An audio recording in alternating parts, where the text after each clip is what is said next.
안녕하세요. 오늘도 주님 안에서 믿음으로 꽉 찬 알곡이 되기 위해 성경 묵상의 시간을 허락하신 하나님께 감사와 영광을 올려드립니다.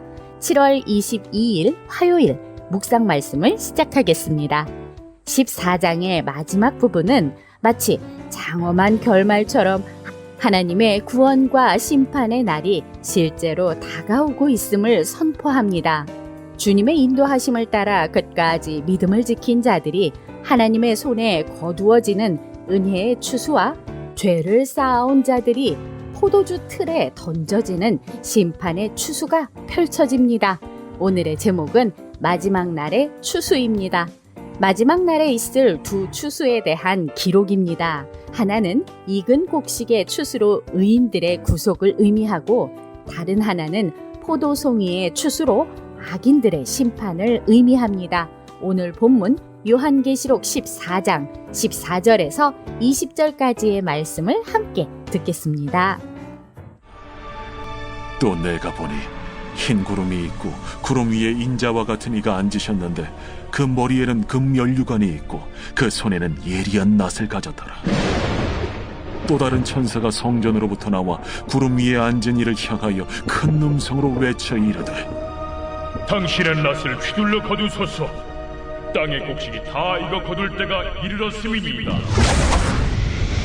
구름 위에 앉으신 이가 낫을 땅에 휘두르매 땅의 곡식이 거두어지니라. 또 다른 천사가 하늘에 있는 성전에서 나오는데 역시 예리한 낫을 가졌더라. 또 불을 다스리는 다른 천사가 제단으로부터 나와 예리한 낫 가진 자를 향하여 큰 음성으로 불러 이르되 내 예리한 낫을 휘둘러 땅의 포도송이를 거두라. 그 포도가 익었느니라. 천사가 낫을 땅에 휘둘러 땅의 포도를 거두어 하나님의 진노의 큰 포도주 틀에 던지매 성 밖에서 그 틀이 밟히니 틀에서 피가 나서 말 굴레까지 닿았고 1600 스타디온에 퍼졌더라. 오늘 우리에게 주시는 교훈은 무엇일까요? 14절에서 16절 말씀을 보시면 하얀 구름 위에 앉으신 이는 인자 같은 이, 곧 예수 그리스도이십니다. 그분은 손에 예리한 낫을 들고 계십니다. 이 장면은 하나님의 백성을 거두시는 구원의 추수를 보여줍니다.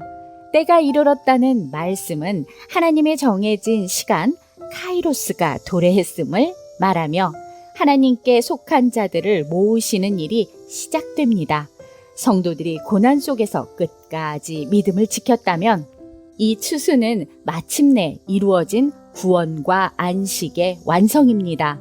우리는 지금도 그날을 기다리는 곡식처럼 익어가는 과정 중에 있습니다.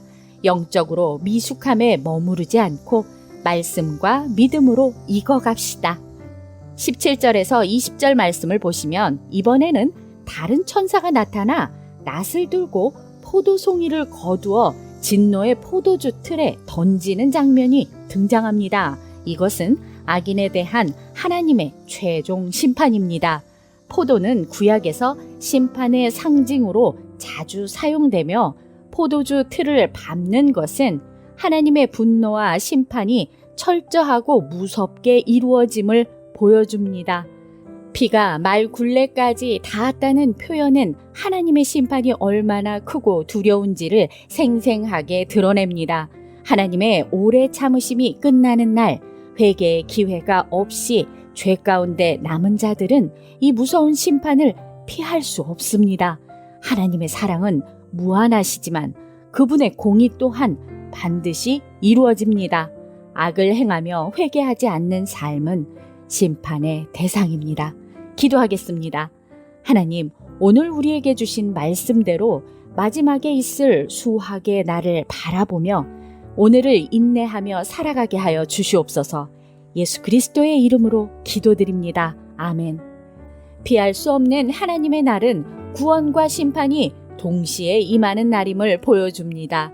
하나님께 속한 자들은 그 손에 의해 거두어지는 은혜의 열매가 되고 하나님을 거부한 자들은 진노의 포도주 틀에 던져지는 심판의 대상이 됩니다. 이는 우리의 믿음과 삶을 돌아보게 하는 하나님의 간절한 부르심입니다. 회개의 기회가 주어진 지금 이 순간, 말씀 안에 머물며 믿음의 열매를 맺고 주님 앞에 준비된 곡식으로 익어가기를 결단하며 오늘도 광야 같은 세상에서 하나님의 말씀으로 승리합시다. 저는 내일 다시 찾아뵙겠습니다.